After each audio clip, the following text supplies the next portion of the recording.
그러니까 윤석열 대통령 지지 오늘 MBS 조사 결과는 뭐 26%가 나왔어요. 보셨죠 그거? 저는 26%도 안 믿긴 합니다만 예. 어떤 왜 이렇게 이 윤석열 정권에 대해서 지지율이 낮다고 보세요? 아 누가 봐도 그렇잖아요.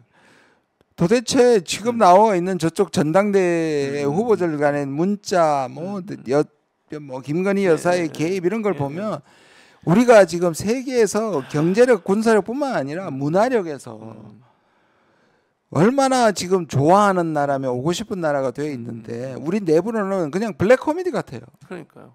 참 답답하다는 생각이 듭니다. 그리고 최수근 해병 그 특검법 관련해서도 여러 가지 지금 정황들이 나오고 있지 않습니까? 뭐 단톡방에서 또 녹취까지 나와가지고 언론에 보도가 됐는데 어떤 생각이 드셨어요? 저는 계속 가속이 붙잖아요. 어느 시점부터는 우리가 이걸 뭐 배가 침몰하는 거하고 비슷하게 하잖아요. 처음에 서서히 기울다가 어느 임계점을 넘으면 급속히 가라앉잖아요. 그렇죠. 저는 그런 스테이지에 왔고 그래서 위협감을 느낀 것 같아요. 이 윤석열 정부가. 그래서 제가 어디에서 그걸 느꼈냐 하면 정진석 대통령 비서실장이 운영위 국회 운영위에 나와서 했을 때 톤이 이전보다 훨씬 더 그렇게 느꼈어요. 맞아요. 느꼈습니다. 그때부터 밀리면 죽는다라는 자체 결론이 있는 것 같고 다 한쪽으로는 다 잡아떼고 다른 쪽에서는 혹시라도 특검을 할까봐 한동훈을 막기 위해서 이런 말도 안 되는 문자 이걸 정치를 하는 게 역설적으로 그만큼 위기감을 느끼는 것 같아요. 안보, 그러니까 해병대 전사령관 임성근 전사령관을 구명한다는 의혹이 많이 나오고 있는. 물론 뭐 대통령실은 그걸 부인하고 있지만요. 이런 상황이라면 이게 이제 해병대의 규율도 그렇고 예를 들어서 국방부 장관이건데 누가 얘기했는지 제가 잠깐 잊어버렸는데 그런 얘기를 했다고 그러더라고요. 제가 이제 국방부 장관이 아닙니다. 잘못 얘기한 임성근 사단장으로 제가 기억하는데 뭐 아니면 정정해야 될 것 같고요. 군인은 소모품이다. 그런 발언 들으셨죠? 이게 말이 됩니까? 안보 상황에서 군인을 이렇게 대하는 것이 과연 안보에 도움이 되는 겁니까? 전혀 말도 안 되죠. 말도 안 되고 군은 전략 불품이 단순한 소모품이 아니라 예를 들어서 총탄이나 폭탄을 아무렇게나 소모하거나 잃어버려도 문책감인데 거기 또 우리 군인이고 그 군인이 적과 싸워서 나라를 위해서 죽었다면 그렇게 얘기할 수 있을지도 모르겠지만요. 근데 지금은 억울하게 죽었단 말이에요. 그렇죠. 한 사람의 생명은 우주란 말이에요. 그러면 국가가 그 다음에 장병들의 충성심을 확보하기 위해서라도 이 억울함을 풀어줘야 오히려 나라를 위해서 충성을 바칠 수 있지. 지금 상황이면 어떤 젊은이가 자기 목숨을 바치겠습니까? 의로운 일에도 안 바치는 거예요. 그러니까 조국을 구하기 위해서도 안 바치는 거기 때문에 이 말이 안 되는 거죠. 근데 이게 그 사고가 처음에 이게 이 정도로 비화할 줄도 몰랐던 것 같아요. 그러니까 여기저기 다 퍼뜨리고 다니고 마음대로 외압하고 마음대로 개입했던 증거들이 쏟아져 나오는 이유가 이 사람들의 세계관에는 이 생명의 규정함이 없었던 거예요. 그건 역설적으로 우리는 이 많은 증거를 가지게 되는 거예요. 지금 저는 아까 말한 것처럼 이제 침몰된 공익 제보가 무수히 더 쏟아질 것 같습니다. 그러니까요. 그러니까 외교 안보적 측면에서 봐서 그럼 이렇게 이제 말씀드려볼게요. 문재인 정부 때 외교 안보 정책과 윤석열 정부의 외교 안보 정책 가장 큰 차이점은 뭐라고 보세요? 지금 이렇게 보잖아요. 우리는 이 두 가지로 가야 됩니다. 우리나라의 안보와 평화는 하나는 억지력입니다. 분명히 있어 군사력이라고 하는 힘. 그렇습니다. 지금 이 정부가 얘기하는 힘을 통한 평화. 근데 이거는 진짜 한쪽뿐이고요. 왜냐하면 이스라엘과 하마스의 전력 차이를 한번 생각해 보십시오. 그러니까요. 엄청나죠. 그러니까 힘만의 평화가 안 온다는 것은 이스라엘 하마스가 증명합니다. 이스라엘 핵 가지고 갖고 있어도 저렇게 당했습니다. 그 다음에 하는 게 외교고 평화죠. 그러니까 문재인 정부는 실질적으로 국방력도 했지만 실제로 북한하고 중국하고 러시아를 통해 가지고 관리를 했잖아요. 근데 여기는 잘 짜여진 사기 연극이라고 얘기했던 국방장관과 가짜 평화라고 얘기하는 이 여권에서는 이걸 완전히 없애버린 절름발이 외교를 하고 있는 거예요. 절름발이 안보 정책을 하고 있는 겁니다. 이번 윤석열 정부의 통일부 보고 계시잖아요. 지금 통일부의 역할 어떻게 평가하세요? 제가 그것도 대정부 질문 때 얘기하려고 했는데요. 지금 그 풍선 사건 지금 잠잠합니다만 파주라든지 연천 여기서 엄청나게 주민들이 저한테도 와서 얘기를 직접 하시는데 단 한 번도 간 적이 없습니다. 그런데 상반기만 15차례 이상 강연을 다녔고요. 어제 여기 또 와서 강연의 내용이 뭔지 아십니까? 뭡니까? 북한 붕괴론입니다. 통일부 장관요. 그분이 원래 북한 분계론 전공이신데 북한이 지금 어느 때보다 아까 그랬죠? 전략적 가치가 높아진데 어떻게 분계한다는 얘기입니까 지금? 그 분계 얘기는 40년, 50년 전에부터 나왔었죠. 그렇게. 그러니까 제대로 판단을 못하는 거예요. 그러니까 국제 정세나 아니면 한미, 뭐 북한, 우리나라 관계 이런 부분을 제대로 분석을 해야 대안이 나올 텐데 진단을 잘못하니까 오진을 하고 오진을 하면 뭐 쓸데없는 일을 하는 거잖아요. 그렇죠. 결국은. 진짜 참담하다는 생각이 듭니다. 그러니까 그러면 이제 앞으로 우리나라가 그러면 이 전략적으로 살아남기 위해서 뭐 살아남는 표현이 맞을지 모르겠지만요. 어떤 외교적 정책을 쓰는 게 맞다고 생각하세요? 지금 세계 정세가 잘 보셔야 되는데 그냥 겉으로 보기에는 막 마치 미국과 중국 싸우는 게 전부인 것처럼 그렇게 보이죠. 보이게는. 미중 패권 경쟁, 과거에 미국과 소련의 패권 경쟁만큼 세계를 뒤덮고 있다고 생각하는데 실제로는 안 그렇습니다. 아까 인도의 움직임을 볼 수도 그렇고요. 글로벌 사우스라는 얘기를 들어보셨을 텐데 이게 이제 여기에는 브릭스라고 경제 협력 체제, 우리가 G7이 이제 세계를 뒤집을 때는 완전 뒤덮을 때가 지난 30년이라면 지금 그게 브릭스는 브라질, 러시아, 인도, 그다음에 중국, 남아공에다가 거기에 지금 계속 나라들이 붙고 있거든요. 소위 말하는 옛날에 제3세계예요. 근데 이 제3세계가 과거에 중간에 끼인 존재가 아니고 엄청난 이 중요한 주체로 등장하고 있습니다. 이 말은 뭐냐면 위에서는 미중이 막 싸우는 것 같아도 이 세계는 다극화되고 있다. 근데 우리가 과거에 냉전식 사고방식, 이 정부가 냉전식 사고방식을 가지고 미중 싸움만 보고 있고 거기에 미국에만 올인하고 있는 것은 완전히 세상의 역사가 지금 어떻게 돌아가는 걸 잘못 읽고 있는 것이고, 그러면 미국이 중국과의 싸움에서 향후 5년 내나 또는 10년 내에 승리한다면 이거는 그래도 봐줄 만한 전략이에요. 택도 없습니다. 중국은 지금 이전까지 미국을 도전했던 일본이나 소련이나 이런 국가들에 비해서 자기 충족성, 다시 말해서 자급자족력이 견디는 힘이 타의 추종을 벌. 다시 말해서 아무리 봉쇄해도 중국은 그냥 고생을 하지만 살아남는 거예요. 게다가 에너지가, 중국의 약점은 에너지 부족이거든요. 그 에너지 강국인 러시아와 손을 잡으면요. 거기에다가 아까 말한 인도도 지금 미국 편을 안 들면 미국의 중국 고립 정책이나 러시아 고립 정책은 실패한다. 그런데 우리 실패하는 미국 쪽에 우리가 올인하고 있다. 아니 그 얼마나 웃기냐고요. 올인을 하는데 실패하는 쪽이 올인을 하면 같이 망하는 거잖아요. 그러면. 근데 이것도 이제 마지막으로 이 질문도 드리고 싶은데, 이념 외교 자꾸 이런 얘기 하잖아요. 이게 냉전 시대에는 그럴 수 있다고 치겠지만 지금 시대에 과연 이게 맞는 외교 정책입니까? 아니죠. 그 제가 이런 말로 반문할 수 있어요. 우리가 우크라이나에 저도 우크라이나가 얼마나 고통스러울까 늘 안타깝지만 왜 우크라이나만 살상 무기를 보냅니까? 그렇지. 왜 미국은 아프간을 버렸습니까? 왜 우리는 미얀마를 버렸습니까? 미국은 IS에 사람이 그렇게 죽어도 중동에 가지 않았습니다. 앞뒤가 안 맞잖아요.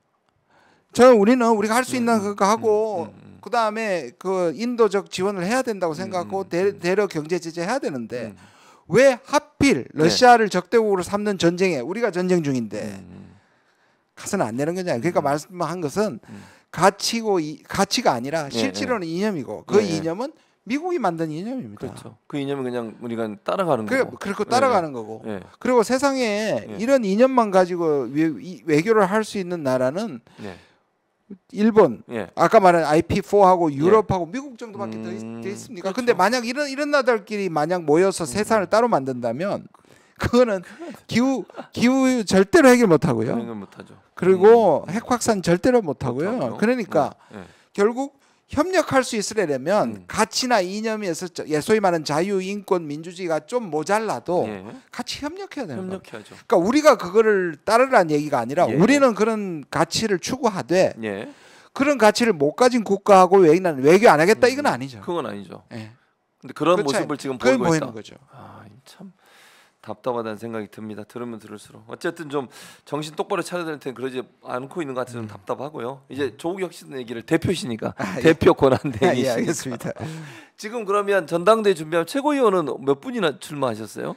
우리 이제 최고위원을 예. 두 분은 이제 선출직, 선출직. 하나는 지명직 하면 예, 이제 예. 원내대표와 대표에서 5인 지도 체제를 이제 갖추려고 하고 있습니다. 그러니까 대표도 지금 이제 단독이지만 나가셨고 원내대표는 뽑혀 있으니까 지금 황운하 의원이 있고 이번 선거에서 2명을 뽑습니다. 근데 2명인데 의원 중에는 의외로 아무도 안 나오셔서 한 분, 김선민 의원이 혼자 가셨고요. 원 외에는 이제 두 분이 나오셨습니다.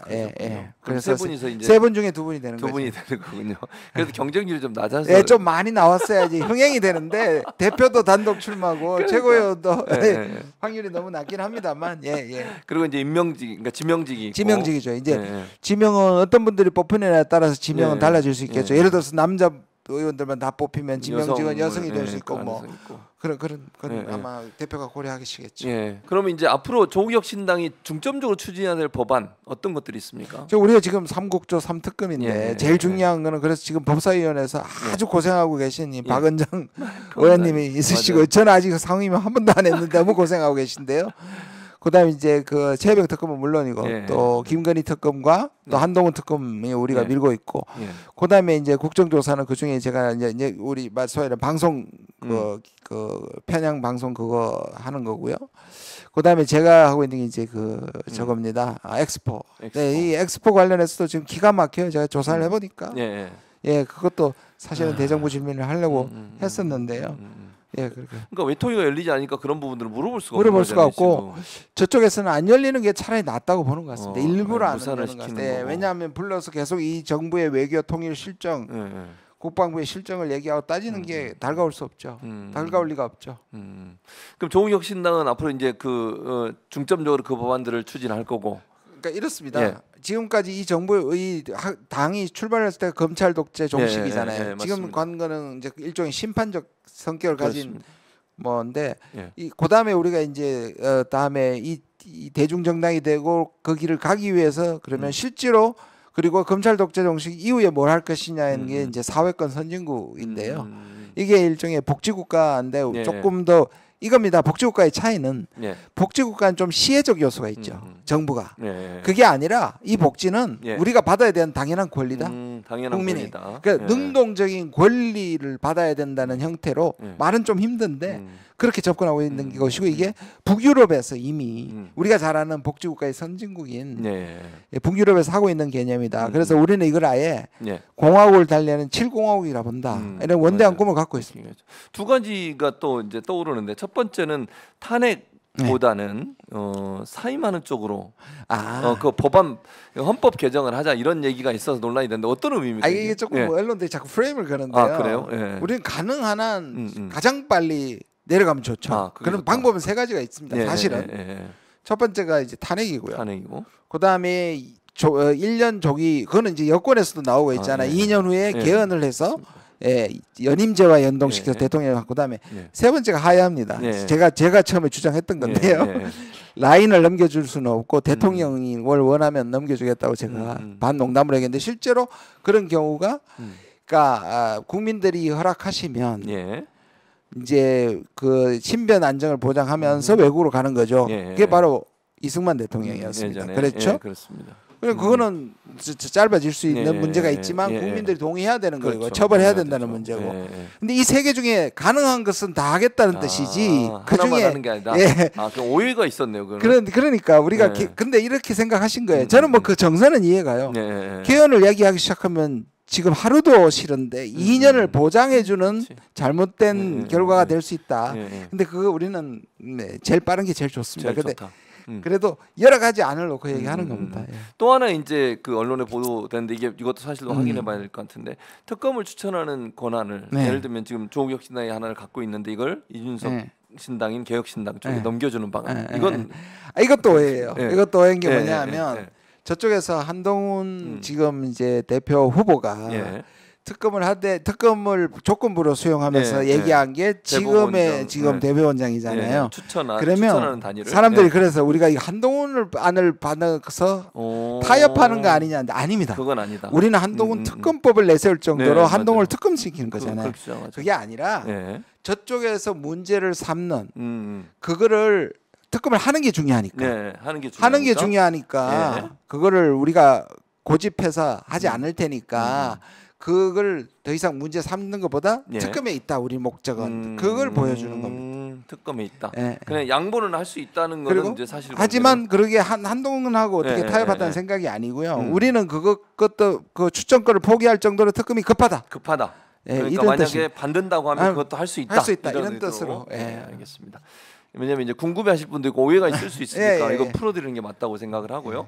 이제 그래서 이제 마무리를 해야 될 것 같은데 우리 김 의원님 이제 외교 안보 전문가시기도 하지만 그 얘기는 이미 앞에 했고 조국 혁신당이 앞으로 그러면 이제 4년 동안 의정 활동을 뭐 본인도 물론 의정 활동을 하시겠지만 어떤 방향으로 가겠다. 그걸 좀 우리 시청자분들한테 마지막으로 말씀 좀 해주세요. 저는 지난 3개월간의 그 선거 그다음에 창당 선거는 우리나라 정말 정당사에 다시 있기 힘들 정도로 혁명적이었잖아요. 그런데 역시 소수당의 한계를 절감하고 있고 또 이 22대가 개원을 뭐 파행 속에서 하고 있는데 하자 보니까 이 비교섭 단체의 서름을 계속 느끼고 있습니다. 그다음에 우리가 비례정당이잖아요. 그래서 일단 대중정당으로 가야 된다. 우리끼리는 이제 100년 정당을 꿈꾼다. 그러면 이제부터는 이 선거, 뭐 지방선거, 그다음에 나중에 보궐선거 이런 것들을 우리 다 참여할 것이고요. 그래서 그러려면 정책이 필요하고 이런 부분에서 좀 조직과 그다음에 이 목표와 그다음에 인물 영입 이런 것들에 대해서 좀 정비한다 그럴까요? 그런 의미에서 이번 전당대회도 그런 의미가 있습니다. 그러니까 총선 기간 또 이제 조금 뭐 이런 표현이 많이 좀 급하게 이제 조정됐으니까 우리 내부에서도 이거 스위스 치즈처럼 구멍 여기저기 구멍 뻥뻥 뚫려 이거 다 메워야 된다. 그건 인정하고 계시는군요. 그럼요. 그러니까 이제 그 부분을 메워서 좀 더 정당화를 잘 만들겠다 이런 말씀해 주셨습니다. 저는 그냥 이런 생각은 들어요. 처음에 뭐 예치셨던 3년은 너무 길다. 검찰 독재 정권 종식이라고 하는 이 부분이 조국 혁신당을 중심으로 빨리 이루어졌으면 좋겠다는 개인적인 의견만 있습니다. 최선을 다해보겠습니다. 알겠습니다. 자, 지금까지 외교 안보 관련해서 특히 나토 정상회의에 참석하고 있는 윤석열 대통령의 행보 어떤 부분이 문제인지 집중적으로 다뤄봤고요. 우리나라가 어떤 외교적 자세를 견제해야 될지 이런 부분도 전문가이신 김주정 의원 모시고 얘기 나눠봤습니다. 오늘 함께해 주셔서 너무 감사드리고요. 감사합니다. 함께 인사드리겠습니다. 시청해주신 여러분 감사드리고 저희는 다음 시간에 또 뵙도록 하겠습니다. 감사합니다. 고맙습니다.